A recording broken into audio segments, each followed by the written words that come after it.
This podcast is brought to you by Legend Comics and Coffee in Omaha, Nebraska, located in scenic downtown Benson. They got a new location. It's absolutely gorgeous. Check it out.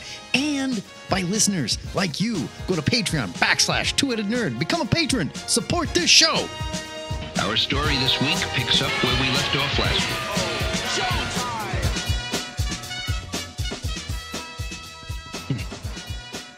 Broadcasting from the ZIGGURAT at Omaha and caverns deep below the metro area where our Robert Downey Jr. to Doom whiteboard has gone completely insane. It's our pleasure to welcome you to episode 752 of the Two-Headed Nerd Comic Book Podcast. I'm your head number one, the internet's Joe Patrick. And I'm your head number two. My name is Matt Baum. In this heel-turning episode, the Cosmic Longbox has tasked us with figuring out how Tony Stark will become Doctor Doom in the MCU by forcing us to read 8 classic comics featuring Evil Tony. I might be a younger version of myself brought forward in time from the past. You watch too much Nick at Night to be a younger version of yourself. After that, we'll set you up with our must-read picks for next week's new comics, but now it's time to see what happens when a good Tony goes bad. It's Cosmic Longbox time in the ZIGGURAT!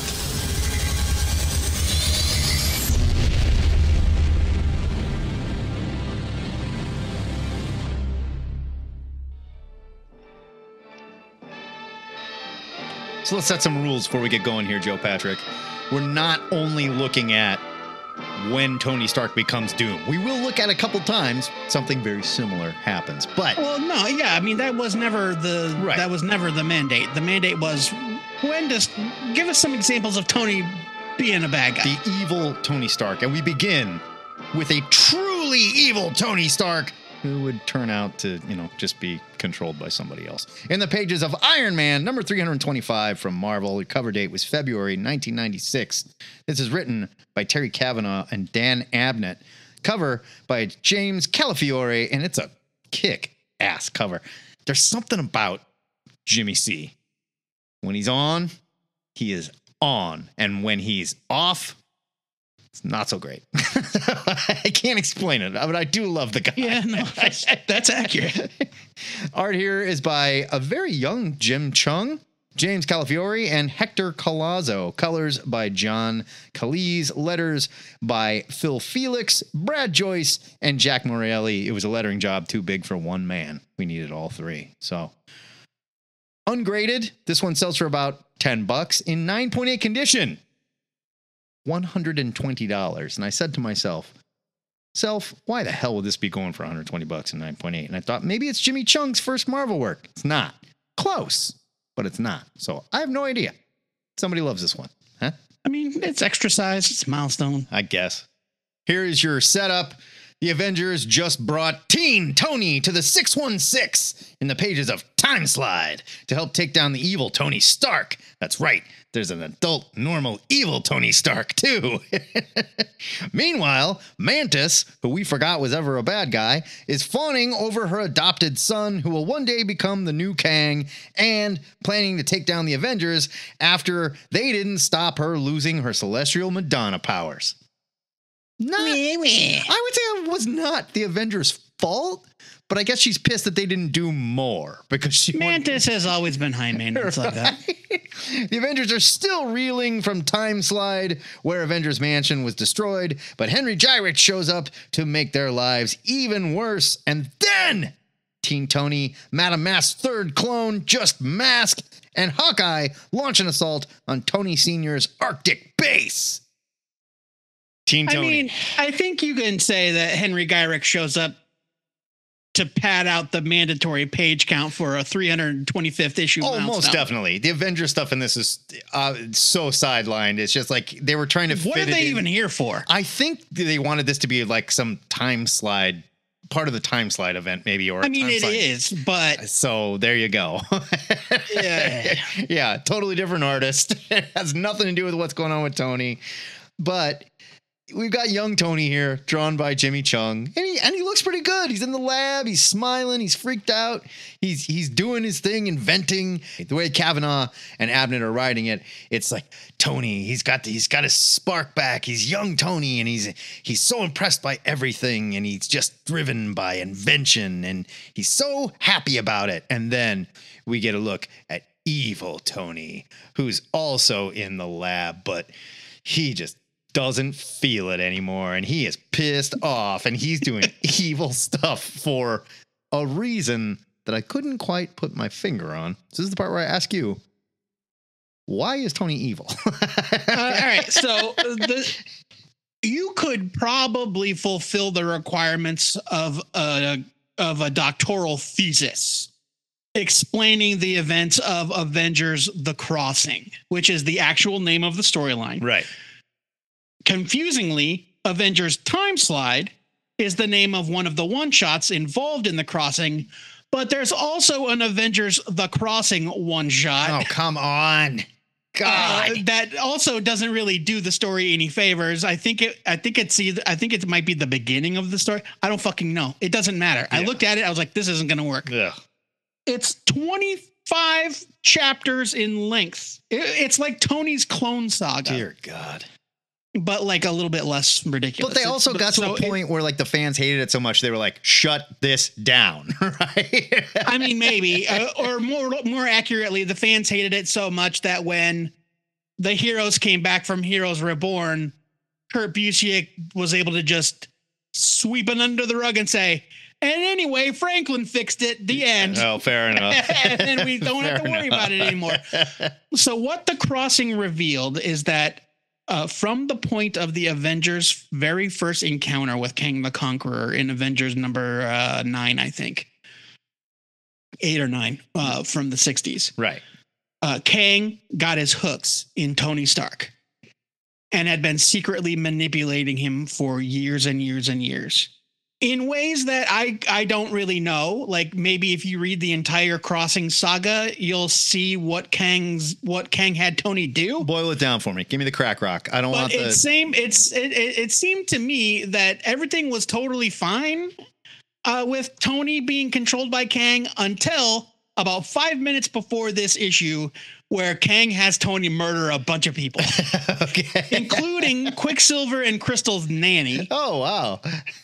The female Yellow Jacket, if you remember her, she started as a villain and became a hero. So all we really need to know is he's being controlled, therefore evil. He's being controlled by Kang. Okay. If you read this, it seems kind of unclear that he's being mind controlled. Yes. It kind of seems like he's doing it begrudgingly. Because he's aware of he's still everything. Doing it. That's the thing I didn't get. Like, he's acting under his own volition, but begrudgingly so. And he's upset. Like, he's upset about what he's doing. I don't get it. Like, he's got no choice. No. But Mantis, however, full on evil at this point. Mantis has decided the Avengers are her enemies. So yeah, she's pissed about Celestial Madonna stuff. She's wearing the dress that shows off the tatas and the belly, and she's petting her children like dogs. Yeah, she's got a grown kid who talks like a baby. Oh yeah, it's something. It's a whole thing here. This Kang, man, I believe this is Jimmy Chung drawing him, and wow, is he beefy? Like, I can't handle this. Oh, yeah. I mean, it's the 90s, right? It's the 90s. Yeah. What year did this come out? 96? Holy shit. Really? Yeah. No, this Kang looks like a professional wrestler. They kind of they've thickened him up and bulked up his armor and stuff, and it's not cool. And I still don't, I mean, look, I read parts of this. You assigned me a couple books that weren't going to work that I read before this, one of which was The Crossing #1, and Time Slide was the other one. No, it's Time Slide #1. I don't think I made you read The Crossing. I can't tell you how much it pissed me off, but oh God. So I'm gonna gloss over the Avengers stuff here because it really has nothing to do with the story, so we can get to evil Tony fighting Teen Tony, because that's really what we came. That's what you're here for. That's what you paid for. That's what's on the cover, and we see Mask, who is Madame Mask's third body. I don't think you need to keep calling her the third clone. She's a clone of Madame Mask. Well, there's 3 of them, just so you know, and 2 of them are bad, and she's the only good one. So Are the other two still out there running around? Apparently, and I don't know what their names are, and I don't care. She shoots guns. That's her whole job. Hawkeye is dressed kind of like a jackass, too. This is really bad 90s Avengers The costume. 90s Avengers designs are criminal across the board. Yeah. Except for Captain America, who looks just like Captain America. Pretty much, yeah. Quicksilver's outfit's not so bad. So Teen Tony and this small gang, including Marianne Rogers, who appears as if from nowhere in this issue. I had to look her Another up, character too. we had to look up. I had no idea who she was. No relation to Steve Rogers. She did date Iron Man. That's all you need to know. Teen Tony, of course, after they break in, finds a bunch of Iron Man suits, puts on one with the most knives possible on it. It's all sharp It's the pointiest edges. of all of them. Yeah. It's terrible. And the evil Iron Man armor is just as bad. It's got these huge gauntlets and They cover his hands. rivets on his face. Yeah, he wouldn't be able to pick anything up. Like when he puts his fingers out, the gauntlets literally go to the end of his fingers. It's ridiculous. Now, it's not so bad in this comic, but in the Deodato one that we looked at, it's even worse. Woof. Tony Stark kicks the crap out of Teen Tony here, basically kills him, like leaves him on life support, and they got to rush him out of here. And we find out what happens with that in the next issue of friggin' Time Slide, I think it was that I read, or whatever. Not important. Time Slide's the introduction of Teen Tony. Okay, so it would have been the end of the Crossing, perhaps. I don't know. This goes into the conclusion in Avengers 395. So they're about to take Tony out, and they have to get Teen Tony out of there. And this is where Kang reveals, I've been behind it all.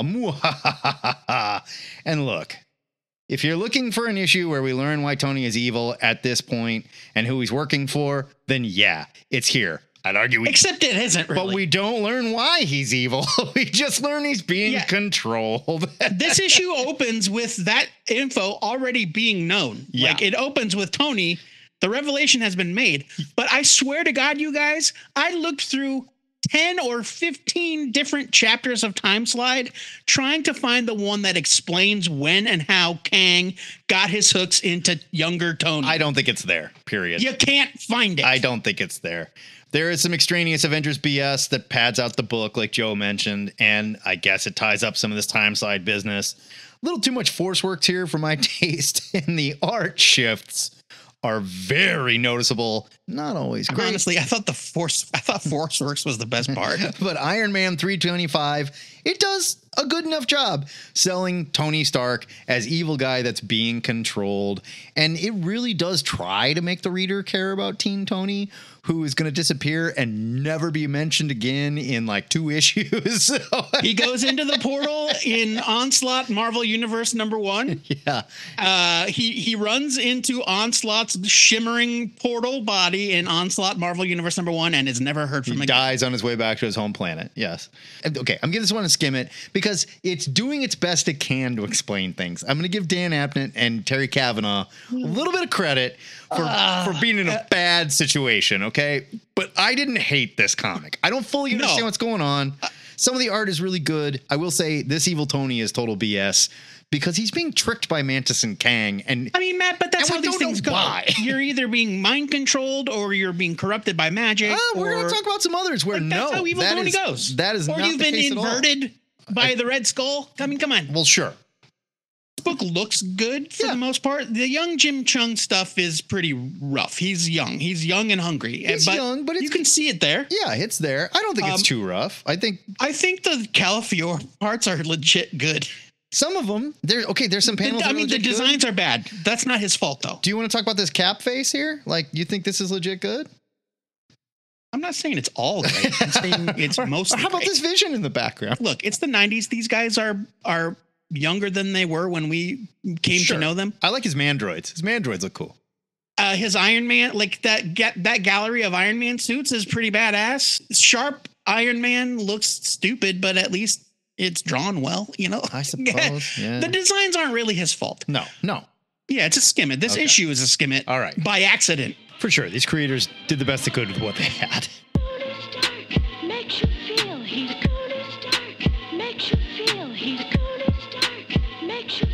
All right, I had to stretch a little bit for my first review because there's not a ton of evil Tony stuff in it. But he does play an important role. My first book is Infinity War #2 from Marvel Comics. It's written by Jim Starlin. It's got art by Al Milgrom. Colors are by Ian Laughlin. Letters are by Jack Morelli. It's got a near mint value of $6. It's way too long. I'll say that. Well, it's long. It's long. These Infinity books are all pretty long. It's CGC 9.8 at $70, which again, a pretty baseline really for books like this. So here is a little bit of a synopsis. This is courtesy of fandom.com, I believe. The Infinity War explodes as Earth's heroes arrive at Four Freedoms Plaza, only to discover that Reed Richards has uncovered a plot to replace every superhero on Earth with evil duplicates. Yikes. I forgot how much fun these Starlin ensemble epics can be and how good he is at juggling so many different plot points. It's a lot and it's long. That's true. It's long. And I've never read this, so just reading issue 2, I was like, woo, drop me in there. Yeah. Okay. The more like camera ready heroes, right, are gathering at the not Baxter Building, Four Freedoms Plaza. Don't ask. Oh yeah, I forgot. It's shaped like a 4.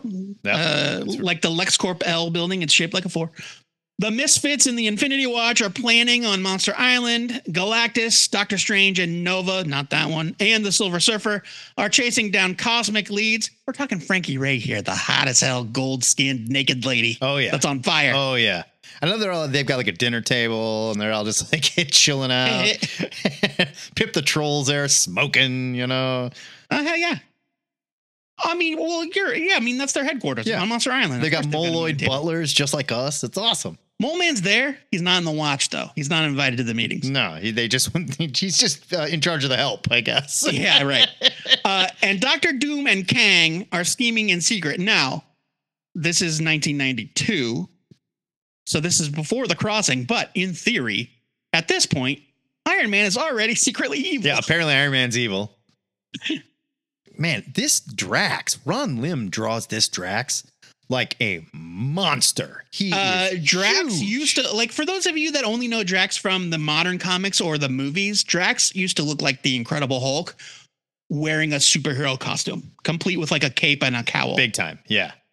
And he flew and he had cosmic, like, blasty powers. Like, he was way different. So while all of these heavy hitters are planning to strike back against the latest threat, the Magus, who is the big villain, is pulling all of their strings like a master puppeteer. So real quick. Yeah. Magus, and I don't want the 45-minute version. A yes or no. You won't get it, I promise. Because Yes. I don't know it. So I don't want to know that much. Magus is an evil Adam Warlock with a man bun.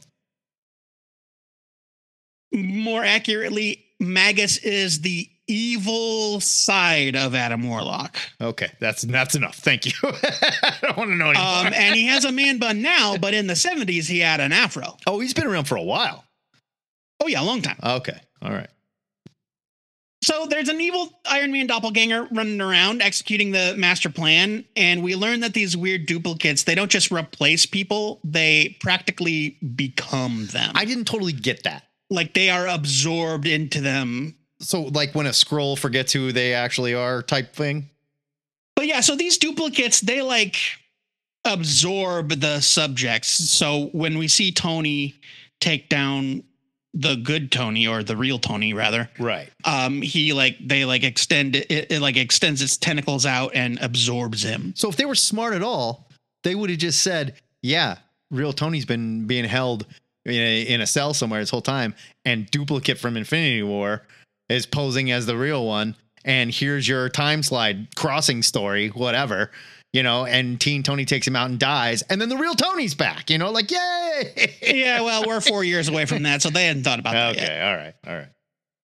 Ron Lim is great here. His art is fantastic. He obviously had a hand in several of Marvel's biggest early 90s crossovers. So it's wild to me that he isn't as celebrated farther down the line. Yeah. Like, he's hot right now, but he's quickly forgotten once these things kind of go out of style. Yeah, I don't know. I think his style. It makes me wonder if like he was invited to be an image founder, but turned him down because he was secure at Marvel. I kind of doubt it. I think he just had a different style. I think it wasn't Jim Lee enough. Ron Lim could have been doing like some of the biggest, most popular work of his career, and then maybe he wasn't as cool as Liefeld. Like they didn't take him along for the ride. I don't know how it worked. I don't know. Maybe they didn't ask him. Maybe he didn't want to go. Who knows? I will say his death. Ooh, that skull. Woof. That's not a great skull in that particular. Not a great skull. That's true. That's true. Jim Starlin was the best in the business when it came to intercompany crossovers in the early 90s.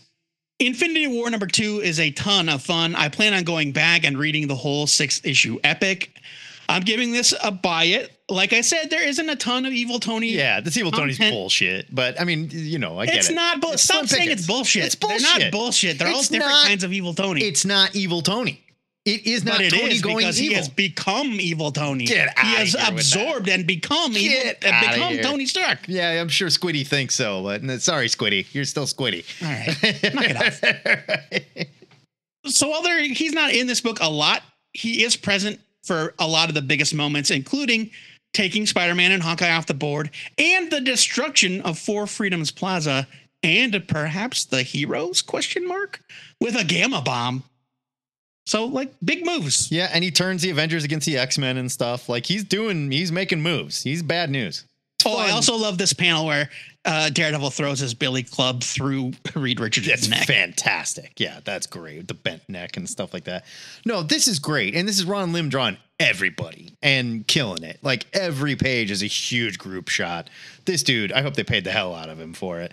I mean, it's a mess because I don't know what's going on. We will have to come back and do like a Slack issues on this or something because I've never read it. So it's definitely something we'll have to get to. Infinity War, not exactly must-read classic. It's fun and good. Well, whichever the Infinity. Not like if you said you've never read Infinity Gauntlet, then we'd be talking. You pick it. I mean, whatever.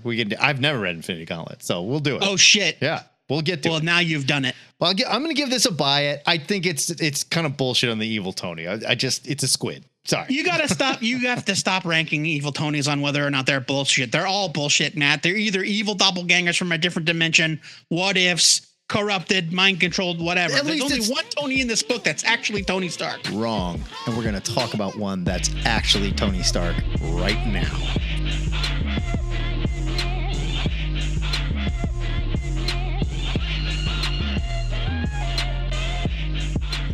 Let's talk about Exiles. Volume 1, number 23 from Marvel. Cover date May 2003. Written by Judd Winnick. Cover and art by Kev Walker. This is his very first Marvel work. I did not know that. Fun. Colors by Transparency Digital, who always does a wonderful job. Letters by Paul Tutrone. Ungraded. This goes for $25. 9.8. $65. Which, like we said, standard. But $25, I think this one is getting a little... I think the comic has gotten that speculator bump and the CGC hasn't caught on. I think it's getting that bump right now, and people are probably sending it in the CGC right now, begging for this to get back. So here's your setup. The reality jumping team of multiversal X characters find themselves in a version of New York where Tony Stark rules not just the US, but the world. In the wake of a mutant war, secretly started by Stark, he took over, but found himself badly scarred after a betrayal at the hands of Dr. Doom. So for those of you who don't know, the Exiles are basically a mishmash of multiversal X characters. Occasionally there'll be an Avenger thrown in there or something, but they're all plucked out of time streams. Yeah. And different. Spider-Man 2099 was one of them for a while. Different worlds to come together as a team and solve a problem. The problem in this storyline, which is called With an Iron Fist, is Tony Stark runs the world and he is not a good guy. This is essentially Judd Winnick writing Tony as Doom. And I remember when I picked up this comic and got to this first page where you see Iron Man wearing the green, like wearing Doom's cloak, and he's got like mean looking teeth. It's this rough Kev Walker drawing. And I looked at it and I was like, that's the worst shit I've ever seen. I can't stand this artist. I love this book so much. I don't know if I could read any more of this. And as the book goes on, I start to understand Kev Walker's art. And I start to get more and more into it. And by the end of this book, I was like, that guy rules. I was wrong. That guy totally rules. So the way that they set this up, though, it is very Doom in nature as well. Because it's not like Stark came in and conquered everybody. No, he like does all these little things in the background. So literally, he is handed the power. It's brilliant.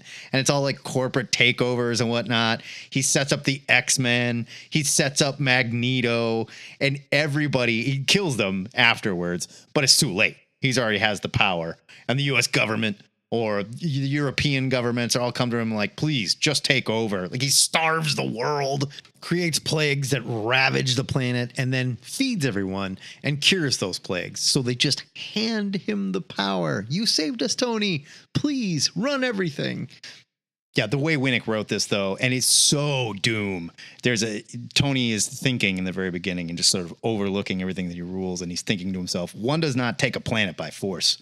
That is, if one wants to remain in power, it's always better to be given control. In times of great weakness, a single individual can rise up and assume immense control. Stark knew this. All he had to do was make the world weak enough. Whoa, it's so Doom. I love it. That's good. Yeah, it's great. As it goes on, there's so much fun stuff here. You just see how Tony set everybody up. The Exiles don't even show up until the very last page, by the way. But that's just it, is that it's not the Exiles that show up. Right. Well, yes, it's a different team, but it's very They're not the Exiles. It's similar in nature to the Exiles. They are counterpart to the Exiles. Yeah, they are something else. We don't even get the regular Exiles team in this book at all. But there's so many fun ideas here. Sue is married to Black Bolt because Reed is dead. I will say that Kev Walker's Karnak is really weird looking. He's got like a razor. Oh, I love it. I love Karnak. I don't know why. It's super I weird. don't know why Karnak looks like that, but I love it. It's super weird. Why does he look like a toadstool? I don't know, but it's cool. Judd Winnick's Exiles was playing with the multiverse before it was cool to play with the multiverse, and he did it with style.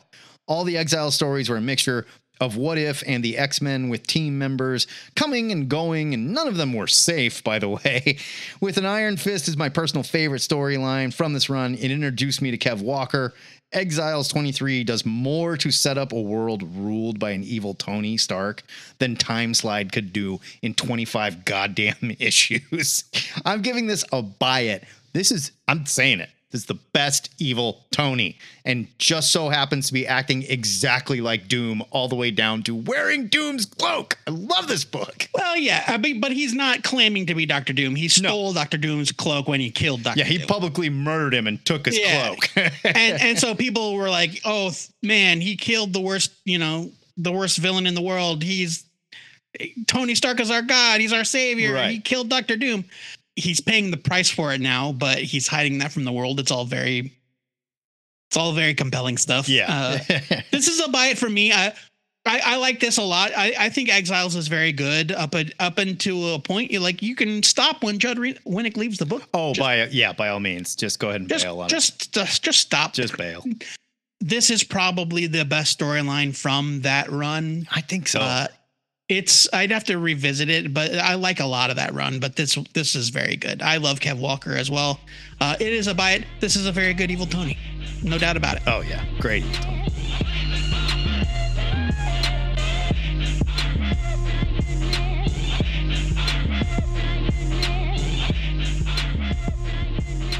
Well, we're on a roll with versions of Evil Tony from alternate dimensions, so let's move on to Marvel Team Up Volume 3, Number 6. This came out in 2005. MTU, bro. MTU. All right, let's call it what it is. It's a couple years after that Exile story. Matt's all been out of shape because they put MTU on the cover. Not been out of shape. I just don't get it. Because they were trying to be cool. Dumb.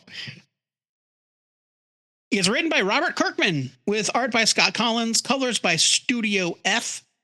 Letters are by VC's Corey Pettit. Near mint value on this puppy, $3.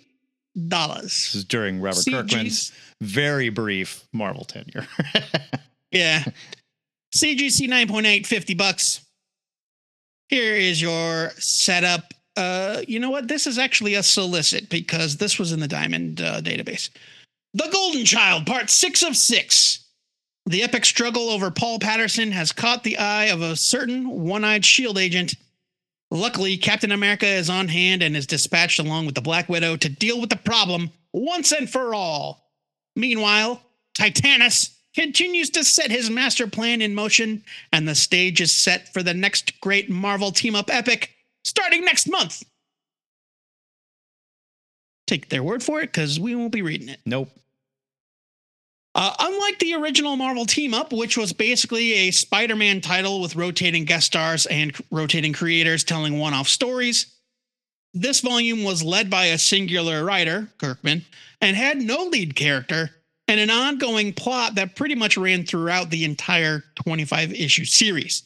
This is the end of the first arc, and it features an evil Tony Stark from an alternate universe trying to use the power of a young mutant shithead to get home. And he is a shithead. He's a total shithead, yeah.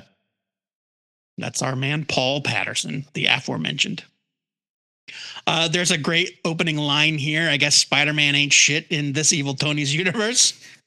The book opens with a recap page, and at the end of the recap page is a half splash of Iron Man. And he says, Spider-Man? I've never even heard of you. Yeah, are you working for Richards? Like, you don't know me and you're going to kill me? I could be delivering a pizza for all you know. He is an agent of Everyone likes pizza. Richards. I thought Kirkman was pretty good with some of his humorous stuff. Spidey is teaming up with X-23, Captain America, and the Black Widow here with an appearance by Mr. Fantastic and Nick Fury Classic. This X-23 costume is so bad. She's wearing the Fang outfit from the Imperial Guard that she wore for a while back when she was in the bad. New Mutants or New X-Men or whatever that book was called at that time. Kirkman writes a really funny Spider-Man. I think the Spider-Man dialogue is great. It's great. Yeah. Writing young quipsters is clearly his sweet spot. This Tony is evil with a capital E. He's got no trouble murdering and torturing whoever stands in his way. And it's clear that he's responsible for the deaths of his universe's versions of his closest friends and allies. Yeah, it's Tony's ego run amok. This is peak Scott Collins art, just a couple of years removed from his epic run on The Flash with Jeff Johns. His work here is crisp, it's dynamic, it's very clean, it's exciting. Like, it's good. Good Scott Collins art. Panels where it's a little weird. I'm looking Scott at Collins right is an artist who, he does draw his figure drawing is interesting. Sometimes it gets a little weird. Some of his faces are a little weird. It's different for sure, but he's very good. He's very good. For some reason, I excuse all of his work at DC. It's just a Marvel thing. I don't know why. Maybe it's the inker. The villain is vanquished in the end, for now, and Kirkman's plot is kicked farther downfield. His tenure at Marvel, as Matt implied, is very short, very strange, and it's full of drama that would lead to his ascendancy at Image. His run of Marvel Team Up is all but forgotten, but it is a really fun series that introduced several concepts that Marvel ran with in future stories. I think that Titanus War stuff Dan Slott ends up dealing with. There's another character called Freedom Ring that Kirkman introduces that Slott uses in his initiative book. No memory of this.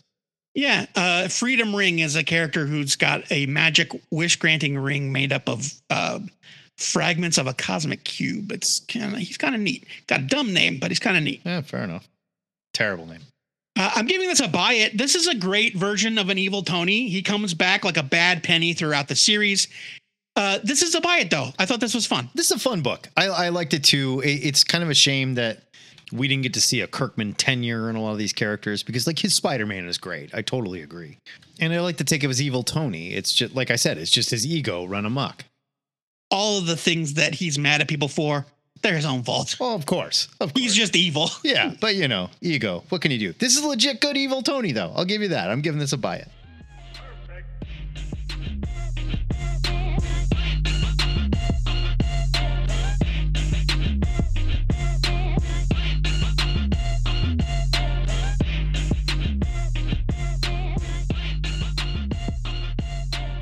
Well, according to Joe Patrick, it might not count, but I would say Every What If comic might be somebody's first What If comic, Joe Patrick. Think about that, all right? You're impossible. This is Iron Man, Demon in Unarmor. God, that title is trying so hard. It's so Demon in an armor. I mean, this is What If, even though the words What If are really small. Not very clear on the cover. No, Marvel What If, Iron Man, Demon in an Armor. You may recognize that title from the Demon in a Bottle, where Tony was dealing with his alcoholism. Well, here, he's wearing Dr. Doom armor. Oh, my God. But it's orange and red. Get it? It's a whole thing.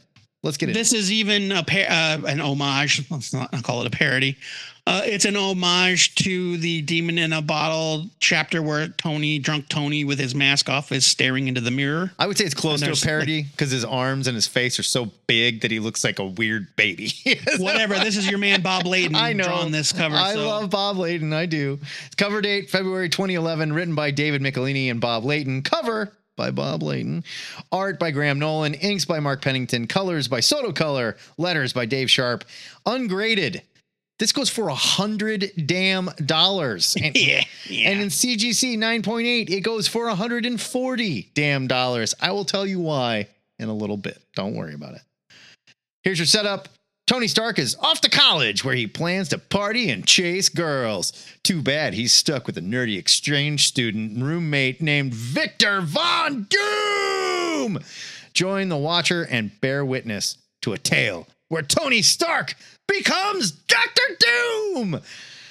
This is that issue. This is the one that all the fake comic journalists online are talking about right now. This is the one comic that actually has Tony Stark becoming Dr. Doom. Yep.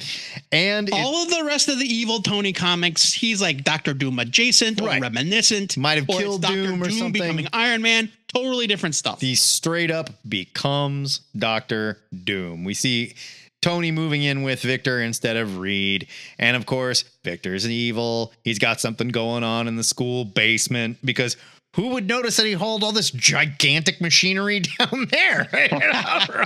And it's big. There's no way he did this on his own.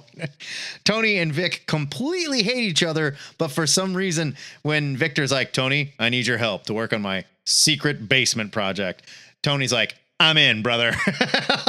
Just instantly make up. It's great. We get the whole. Oh, to be fair, this is a quote unquote storage annex. Okay, fair enough.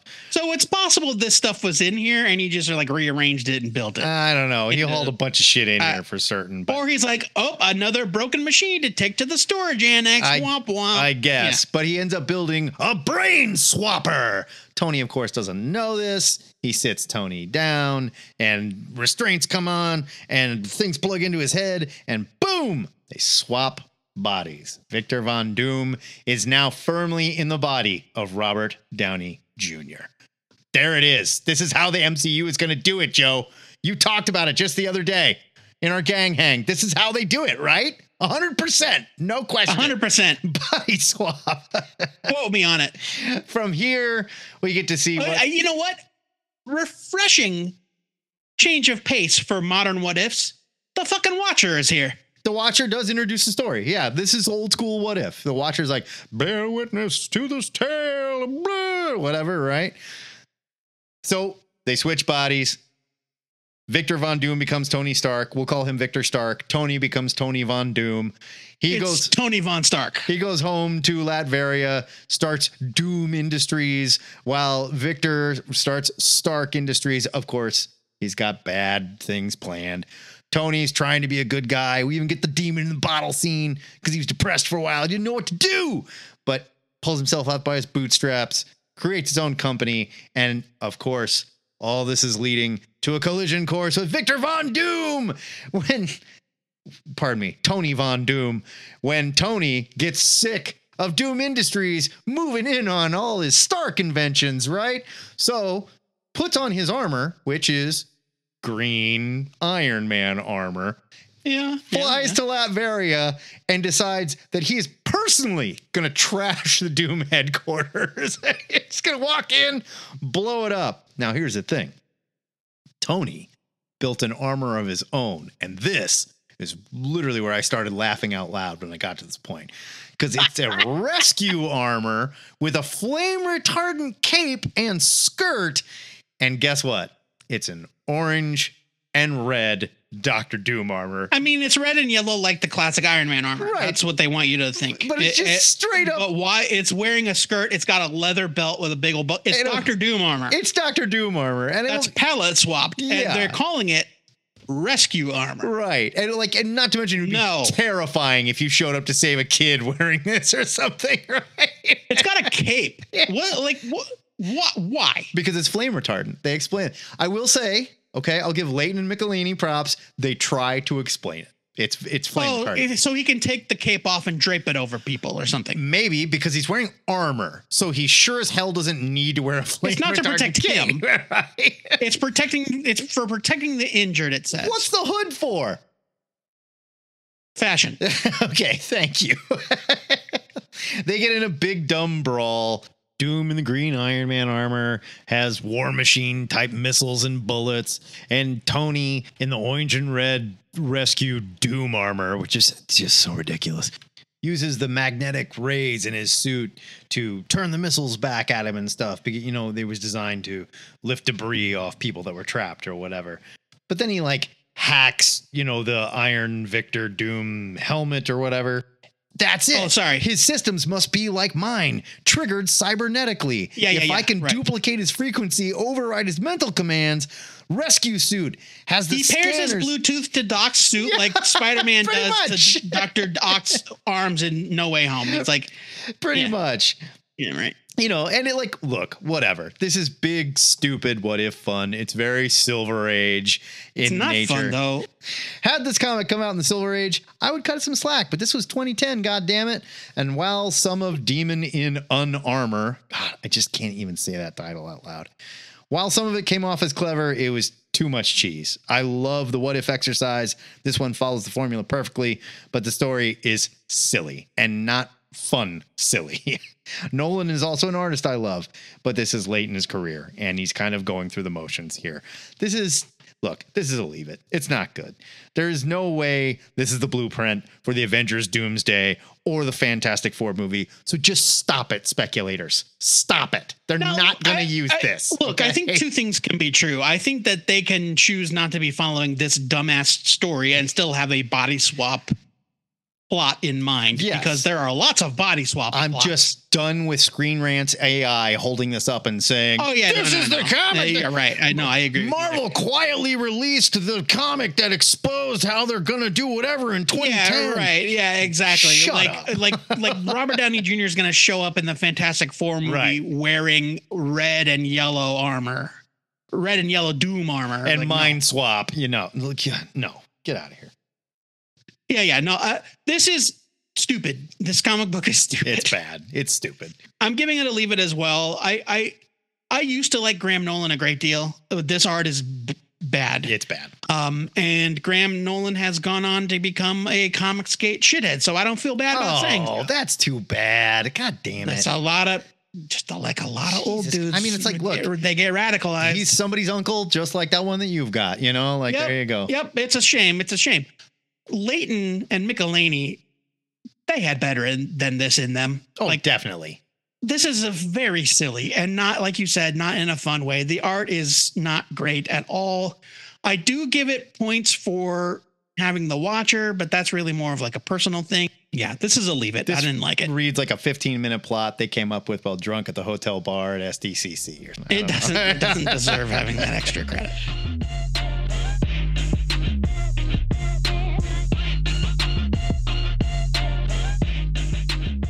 Let's move right along to 2014 and a comic book that we actually covered, or I covered, on this very program once before. It's Superior Iron Man #1 from Marvel. Again, like I said, it was 2014. It's written by Tom Taylor, a young Tom Taylor, with art by Yildiray Cinar. Colors are by Guru Effects. Letters are by VC's Clayton Cowles.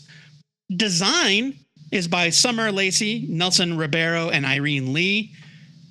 If you look at it, you understand why they're crediting to the designers, because this whole book looks like an Apple store. Absolutely. The cover is by Mike Choi. The near mint value on this puppy is $20 with a CGC 9.8 value of 90. That's a little bit respectable. That's more in line, than with a book that I think that might be getting some buzz because of an up and coming creator.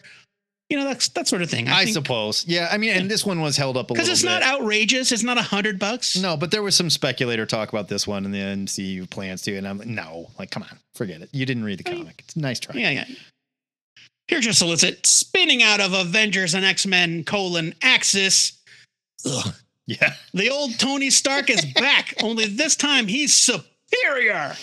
More stylish, more confident, and more cunning than ever before, and he's ready to lead you into the future. San Francisco is about to become the prototype for his new world concept. The first step? Release extremists upon the entire city. Only Daredevil isn't down with Stark's new vision of the future. Oh, yeah? Is he going to rap about it? He's down with it. He turns his chair around and he says, so you want to take over San Francisco? Does the man without fear have a place in the city of tomorrow? Now get ready for a blast from the past for you longtime listeners. Oh, bulleted points. How much would you pay for perfection, your mic immortality? Totally cut out. It totally cut out. There was no bullet at all. I'm sure it did. Tony Stark is gonna find out. Bullet. The Axis effect has changed Iron Man. Bullet. Now he's going to change the world at a terrible cost. So like I said, I actually reviewed this comic, but it was for a ludicrous speed round in episode 186 of THN almost 1 decade ago. I gave it a buy it back then, and my opinion hasn't changed upon revisiting it, but let's talk about it in some more detail. I have since become a huge Tom Taylor fan. Of course, we all have, I think, in the intervening years, and his early work here holds up really well, I thought. Oh, yeah. No, Tom Taylor knew what he was doing. I mean, from day one, he's great. This Tony is evil in more subtle ways. He's not a supervillain, and he even fights crime, but he's far from heroic. This Tony is brutal and cruel, and he casually throws away years of sobriety while he toys with the people of San Francisco. This is set during Mark Waid's Daredevil run, so we get a fun tease about his inevitable clash with Tony coming up here in future issues. Yildiray Sinar's art is very good. Yeah. He's got a really traditional superhero style, but it's got like a modern flair. He's the type of artist that I think would be at home on almost any mainstream superhero book. So like if you said Yildiray Cinar is going to be the new Spider-Man artist, I'd be like, yeah, cool. Or he's the new X-Men artist. Okay, great. Superior Tony can't even be bothered to show up to this team up with She-Hulk in person. So he's piloting the armor like a drone. And when the villain, who is a teenage kid who just happens to have taken a low dose of gamma radiation and turned into a mini version of the Abomination, knocks his head off and reveals that Tony's not there, Tony takes the helmet and bashes the kid's head into the ground. And I'm trying to think, like, maybe this is one of the first times we've seen just like full on drone Iron Man armor. Like he's not maybe, in there. I don't know. What year did this come out? This was 2014. 2014. So we had to have seen drones before that. We had to have. I mean, we were 3 Iron Man movies deep by 2014, so I bet you we've seen 9 Iron Man drones. Yeah, probably. Taylor ends the issue on a really fun cliffhanger that leaves you guessing. For those of you not in the know, Tony, the futurist, left not an original, but like an early suit of his armor, like the Silver Age, like Avengers #4 era, like pointy crown armor with a pattern of his own mind in it for Pepper as a failsafe in case he goes bad. And guess what? He's gone bad. And so now this old ass armor shows up with Tony's old mind in it. And he's going to fight himself. And it's great. Just like Batman did with failsafe. There you go. Yeah. Same thing. Yes. I love this armor, by the way. I love the Silver Age Iron Man armor. It's great. With the pointy bits at the top. The little pointy, tiny little peaks. This is a buy it. This comic is great. Unlike almost all of our other picks for this week, this evil Tony is our Tony. He's not a cosmic dupe. He's not from an alternate reality. He's accessed. Yeah, he's been inverted. It's Ugh. a different, more sinister kind of evil, and it is short-lived, but it's a fun ride while it lasts. It goes like 9 issues, I think. I think I might go back and read them because it's been a long time. Okay. Axis was a complete joke. Yeah, it was terrible. And just so of an event. So everybody knows, Axis was basically something happened where good guys turned into bad guys and bad guys turned into good guys, and then they sort of wandered off and we forgot it happened and everybody was feeling much better. Well, they were reverted before the end, but somehow Tony, evil Tony, escaped being reverted. Well, yeah, not everybody was reverted though. Like Sabretooth never got reverted. Not everybody. He just ended up some bad people again somehow. Some people stayed switched for a little while. Yeah. Axis is better left forgotten. Yes. But Superior Iron Man was a bright spot that came out of it. I really enjoyed revisiting number 1. Like I said, it's a buy. This is fun. Until I read this issue, I didn't realize I didn't finish it. I never read this whole series, and I'm going to go back. Neither did I. I've read most, but not all of them. Yeah, Tom Taylor's, Marvel work. Like, we think he had a long run on like X-23. He did not do enough Marvel stuff. All New Wolverine, I think was the title. Great. He had a couple of different, and that book got relaunched a time or two. But he did not have enough Marvel work, and I want to read more Tom Taylor Marvel. This is a huge buy it. Yes. He did that Spider-Man book we really liked, Friendly Neighborhood Spider-Man. Stay on target. Axis was a piece of shit. Axis was a piece of shit, no question. But there were good things that happened within that Axis event, definitely. And this is one of them. There was at least one good thing that came out of the Axis event. One of the very bad things that came out of the Axis event, the revelation that Magneto and it's not Scarlet Witch and Quicksilver's dad. Oh, yeah, that was done. And that they might not even actually be mutants.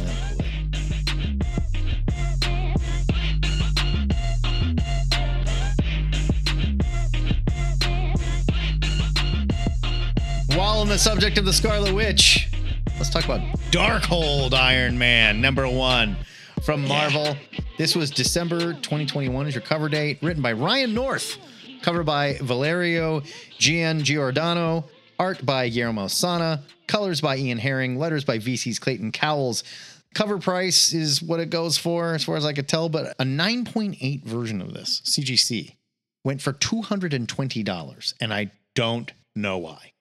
Like, I can't put my finger on it. Here's your setup.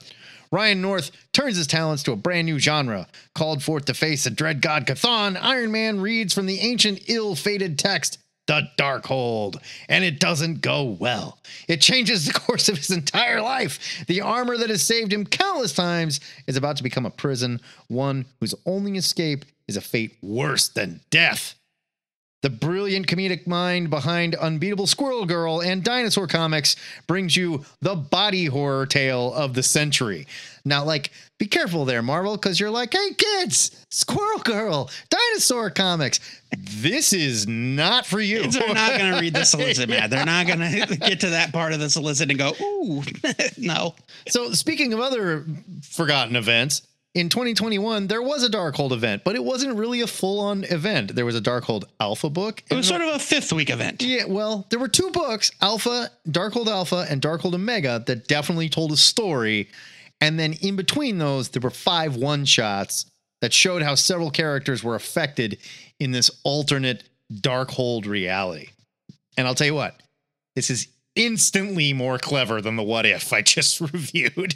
Yeah. This is also the meltiest comic we read all week.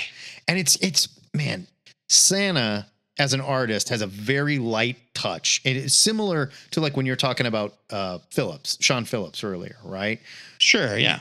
And it works so well to make this feel like this timeless comic book because Iron Man is wearing the Mark I armor here. In this world, he just got out of the cave, right? Right. And he killed a bunch of people and he's dealing with that. He's going through a thing and he's trying to use the armor to heal his wounds.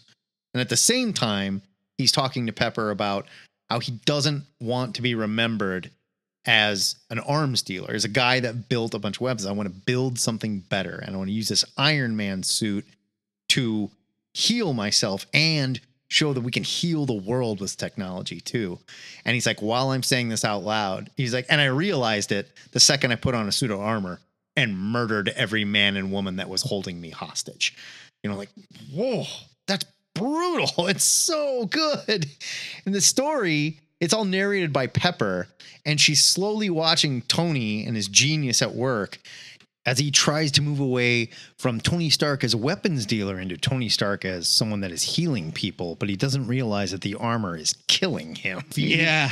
And anesthetizing him and making him feel good while he's in it. But when he takes parts of it off, his skin just sloughs off. And he's immediately like, I need to put the armor back on. It makes me feel better. Right.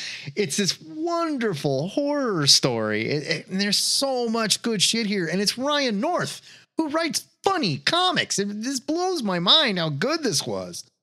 But North and Santa write a truly creepy Iron Man one-shot that is perfectly self-contained. Between North's take on Tony's genius, leading to madness, and Santa's loose pencils paired with Herring's menacing colors, and this creative team pulled off a legitimate Iron Man horror story, which is something that does not sound like it should work on paper. Right. And I love the juxtaposition of the chapter heading pages that are single panels from the actual first appearance of Iron Man. Right. Tony and whomever heading to a gala while there's an inset of him in the lab. And it's like, this man is so fortunate. He was envied by millions. And then the heading is the most tragic figure on earth. Right. Yeah. And they sort of position that with this Tony, like, see, same guy.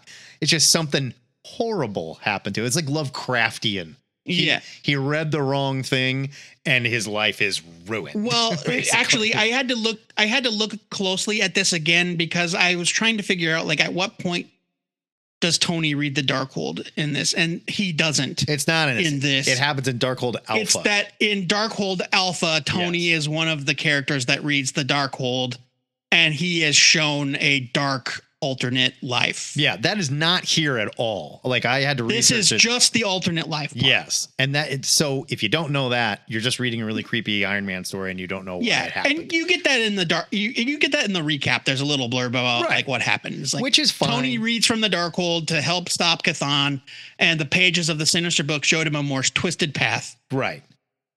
But this is an excellent read with a really creepy art and a fantastic Twilight Zone type ending.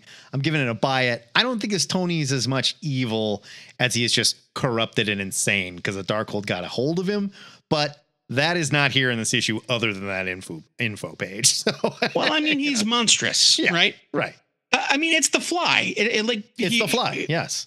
The goes in Machine. Machine does something to him. He becomes something else. Well, and the plan was change, humanity, like save the world through technology, And so, you wouldn't say that the Fly is evil necessarily, but the Fly is a monster. The Fly is a movie monster. You should be scared of it. Sure.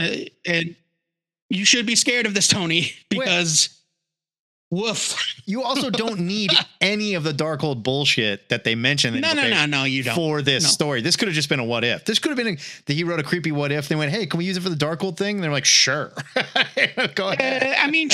This could have been a what if. Yeah.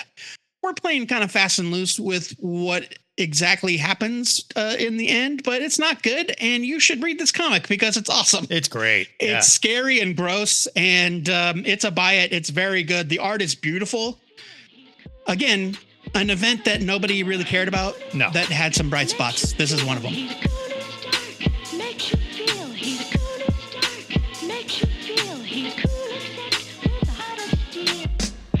Let's just rip off the Band-Aid. We're going to talk now about Contest of Champions, Volume 3, number 10.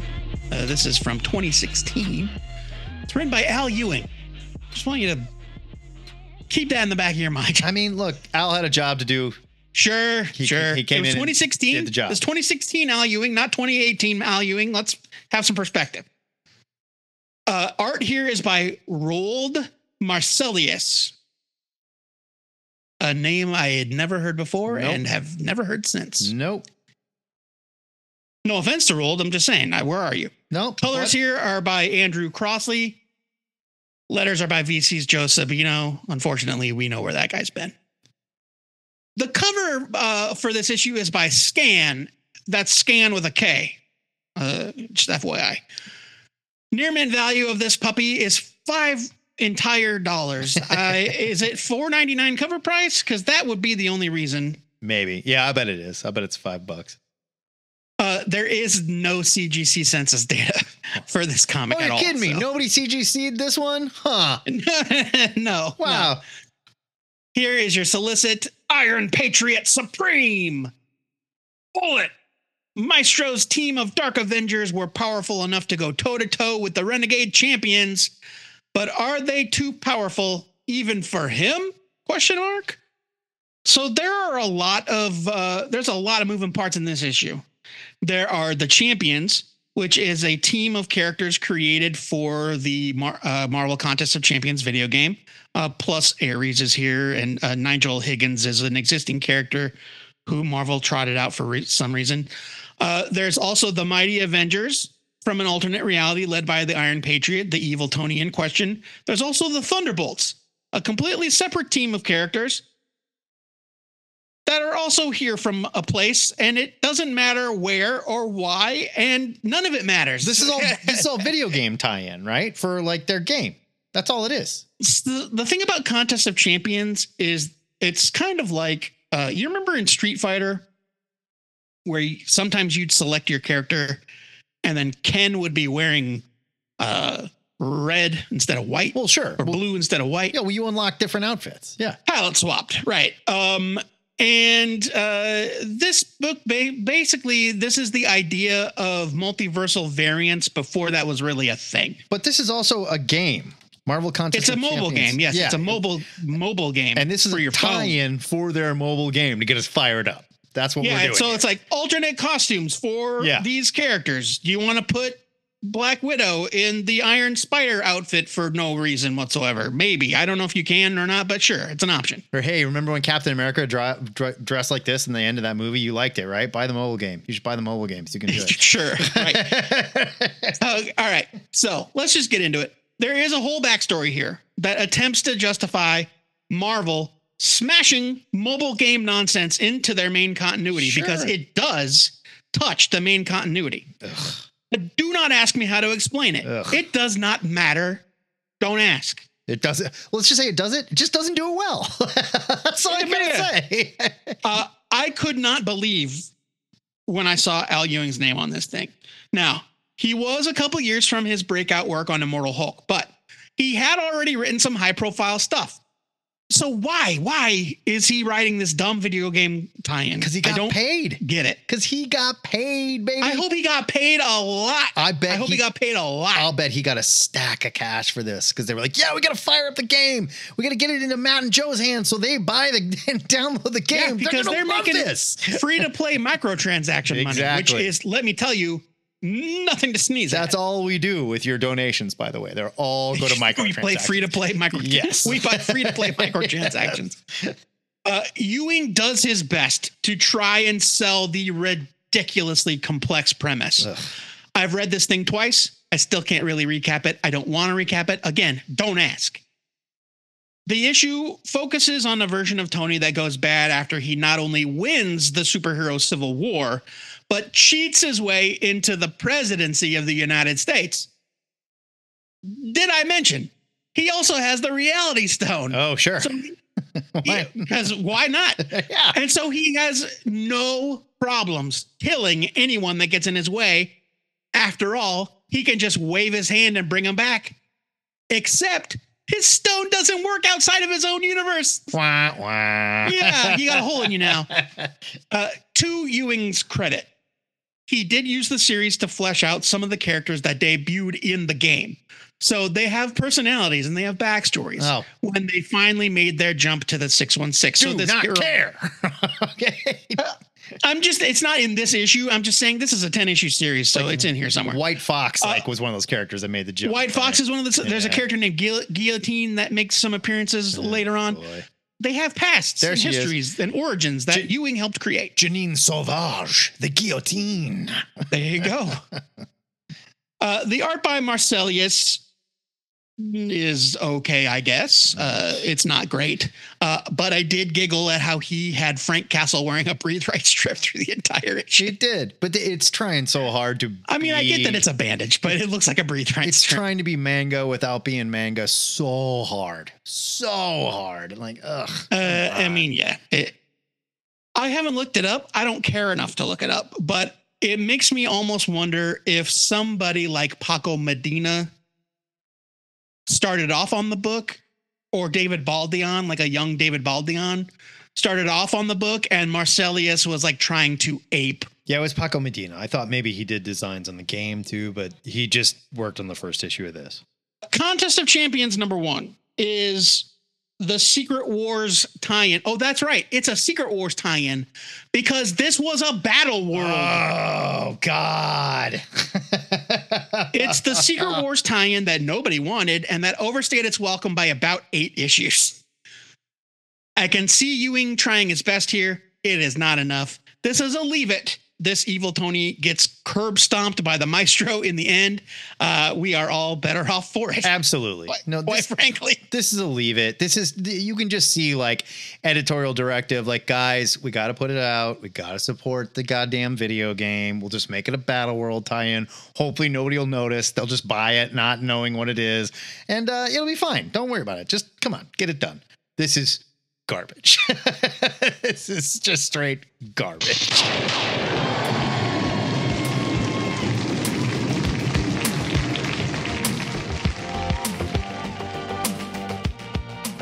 So there you have it, folks. 8 different ways Tony could turn evil and potentially into Doom himself. God help us all if any of these is the right one. Oh, God. Now, Matt, this is going to be a little bit harder than usual, I think, but we have to pick one of these issues for the THN Permanent Collection. Do you think that any of them even come close to the story we'll see unfold on the big screen? No, I don't. I don't think there is anything set in comics. I think we are going to be shocked. And they know they have to shock us because they know nerds are paying attention. So, sorry, speculators, stop it. It will not be any of these goddamn comics. If I'm picking one to go in the permanent collection, it's Exiles, Volume 1, number 23. That book is fantastic. That storyline is fantastic. Right behind that, though, is that Darkhold Iron Man. That, I never read it, didn't pay any attention to it. Goddamn, Ryan North was great on that. But I gotta go with that Exiles. I love that series. This is hard for me. I think that Exiles book is good, yeah, but I also really think Superior Iron Man is worthy of the permanent collection. I think that Darkhold book is worthy of the permanent collection. So which one are you doing? I think I'm gonna put Superior Iron Man in there. Fair enough. That's a great book. It was a good series because that's a book that has lasting impact on the main version of Tony Stark. For sure.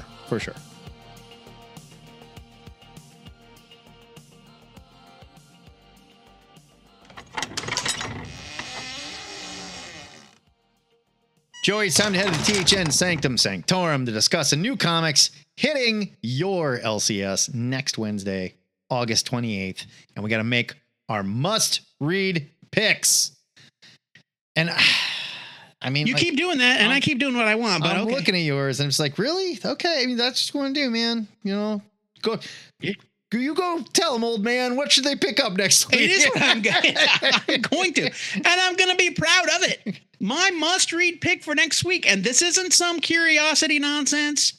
This isn't, let's see how it shakes out. No, it's legit excitement. It's Joe Patrick showing how old he is. Well, we discussed already that I'm clearly wretchedly old. It's 0 Hour, the 30th anniversary special one-shot from DC. It is written by Dan Jurgens and Ron Mars with art by Jurgens and various. I'm going to list their names here in a second. It's 80 pages for $9.99. Here's your solicit. Relive the landmark event series with an oversized issue. Art by Dan Jurgens, Daryl Banks, Jerry Ordway, Paul Pelletier, Kelly Jones, and more. 30 years ago, one of the DCU's brightest heroes fell from grace, driven over the edge by his failure to save Coast City and millions of people. In the famed Emerald Twilight storyline, Hal Jordan became Parallax, in the wake of Coast City being annihilated. After that, he almost succeeded in refashioning the entire timeline and resetting reality to restore his home in the 0 Hour event. Luckily, the heroes prevailed and destroyed this villain and timeline for good, or so we thought. Green Lantern Kyle Rayner is about to discover Hal and his Vision have survived, and they're willing to do whatever it takes to make sure their world prevails. Writers Dan Jurgens and Ron Mars return to the world of 0 Hour with an art team comprised of all-star DC talent to celebrate this landmark anniversary. What repercussions will their story today have for those of tomorrow? I'm sure lots of repercussions. Find out in this oversized special packed with action and your favorites from the 90s. Look, I love 0 Hour. Love. I am legitimately excited to see Daryl Banks reunite with Ron Mars to do Kyle Rayner stories. Fair enough. I've never read 0 Hour. I've never read it. Oh, I mean, look, it's fun. It's not like you just said you a life-changing event. It's super important. It's your must-pick for next week. I love it. Come on, but it's not like Death of Superman, where it's like you got to read Death of Superman. It's like required reading. 0 Hour is good and fun in a 90s kind of cosmic way, but I have a soft spot for it. I love that Green Lantern team. Jack Knight's on the cover. Jack Knight first appeared in 0 Hour. Will he appear? Who can say? We shall see. We shall see. My pick for next week, I just went and saw the new Aliens movie, and I'll tell you what, I thought it kind of sucked. So I'm looking for a little redemption here with Aliens versus Avengers #1, because we all knew it was going to happen sooner or later, folks. And I will say, Marvel showed an amazing amount of restraint by not leading off with this when they got the Aliens license. So it's written by Jonathan Hickman, art by Assad Ribic. It's 44 pages for $7.99, which seems a little expensive, but I guess you got to pay Assad. So here's your solicit. Aliens and Avengers face off. It's all led to this. Xenomorphs reach Earth. The perfect organism meets a planet of superhumans. Who will be the first to fall? Legendary collaborators Jonathan Hickman and Assad Ribic cut loose in this 4-part epic unmissable for Marvel and Alien fans alike. If this does not open with the aliens just genocidally butchering the Brood and going, ha, nice try, Marvel. They're doing it wrong. They missed a golden opportunity there, right? You got to wipe the Brood out first. Then they can go after the Avengers. We'll see. And look, this isn't happening in continuity, of course. I got a soft spot for Aliens versus Predator versus, and when they're done well, they can be a lot of fun. We didn't get a couple hams here. We got Jonathan Hickman and Assad Ribic. All right, this ain't no contest of champions. I mean, kudos to Marvel for putting their best foot forward on this. Yeah, so I gotta see. I think it's gonna be a good time. The THN must-read trade for next week is Vengeance of the Moon Knight Volume 1: New Moon. It's a trade paperback from Marvel, written by Jed MacKay with art by Alessandro Cappuccio. Cover by David Finch. Ridiculous cover by David Finch. Like, why did he draw Moon Knight so beefy? He is not so beefy. He is not that beefy in the book. You know exactly why. No. It's not Moon Knight, dude. I know, but the character in the book does not look like that. Sure. The character in the book looks normal looking. He's way bigger. No, and I'm not giving anything away here. Matt, Shroud I looked at it. I swear to God, he doesn't look that big. Anyway, it's 112 pages for $15.99. Here's your solicit. Following the death of Mark Spector, who is left to keep the faith? Clad in the black of mourning, the Midnight Mission remains, but how have they been changed by the Black Spector's masterstroke? As the congregants pick up the pieces and carry on the mission, they find themselves faced with a mysterious enemy in eerily familiar vestments. Fist of Khonshu will battle Fist of Khonshu as a surprising new Moon Knight targets the Midnight Mission and Hunter's Moon. But what could drive brothers to battle? And with the mission a battleground, what of those who seek aid? As the new Moon Knight serves his own vision of justice, Mark Spector's allies and friends set their sights on finding his base of operations and taking the fight to him. This collects Vengeance of the Moon Knight number 1 through 4.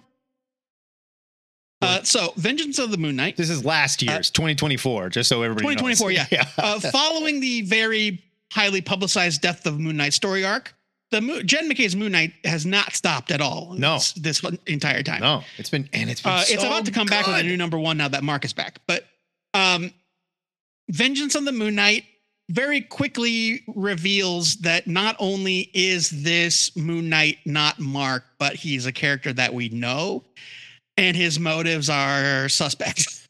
And so I like that it's kind of recasting Moon Knight for the purposes of this book, recasting Moon Knight as a villain. Well, the other thing that this does Hunter's really Moon, well, though, Hunter's Moon is the hero. The other thing the thing that's so brilliant about what he did here was, like, in taking Mark Spector out of the book, we got to take time and spend time with all these other characters that have been around. Yes, Mark, with Tigra, like Reese and Hunter's Moon, Soldier, and 8-Ball. Yeah, like Soldier, 8-Ball. Right. And it's so good. It's like he gets to just move the camera for a minute and we get to really learn about all these other characters. Jed McKay is killing it on Moon Knight right now. I loved this series, the whole series. Oh yeah, it's great. Like if you liked his run on Moon Knight, this is must read. This is the next volume. Check out our show notes for more info on these comics, and be sure to grab our must-read picks if you want to read along with us, because we're probably going to be reviewing them on next week's new comic review show. Excelsior!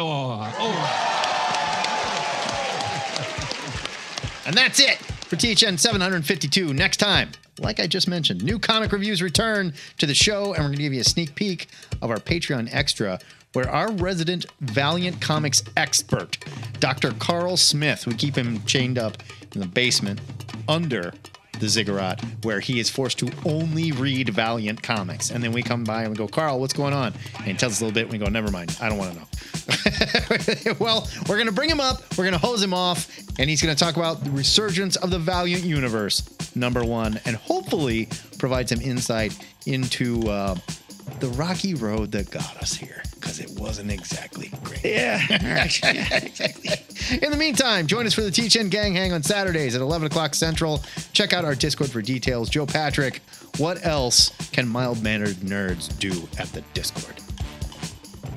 You can mourn or, not the untimely cancellation of Star Wars The Acolyte. Meh. You can relive our traveling correspondent Keith Binder's visit to the charming hamlet, the real-life metropolis. And you can share Matt's disappointment in the latest film in the Prometheus movie franchise. How is this at 88% on Rotten Tomatoes? I haven't seen it. I can't say. I don't know. Get it. John Littrell also said it was kind of bogus. It's like all the worst parts of Alien 4 mixed with everything you didn't like about Prometheus, put into a blender, and then poured into a glass that's shaped like Aliens 1. Fuck off. Yeah. Or maybe you just want to answer the question of the week. This week's question is courtesy of Mosaic Fan Art on the Discord. What's the best comic you've ever gotten by accident? This is something that was included in your local comic shop pull file, or your mail order, or you made a wish list for gifts and they got you the wrong thing, etc., by mistake, but ended up being a pleasant surprise. So something you didn't mean to get, but ended up loving. Please keep your question of the week suggestions coming, and sign up for our Discord with the link at twoheadednerd.com/Discord. We may or may not talk about the answers to the question of the week on the Gang Hang. We haven't done it in a while because we've got a lot of other stuff going on. Yeah, we usually wait to see if someone wants to bring it up or not. So, whatever. Yeah, we're not forcing anything, really. If you don't dig on Discord, send an MP3 submission for the Comic Pushers, for Ask a Nerd, or for whatever to twoheadednerd@gmail.com, and we will put you on the show. If you're new to the show and you think we're idiots because you paid $200 for that Demon in an Armor issue, I assure you, that's not what they're going to use for the movie, okay? And you haven't heard enough. If you listen to us, you would know. Don't speculate on that crap.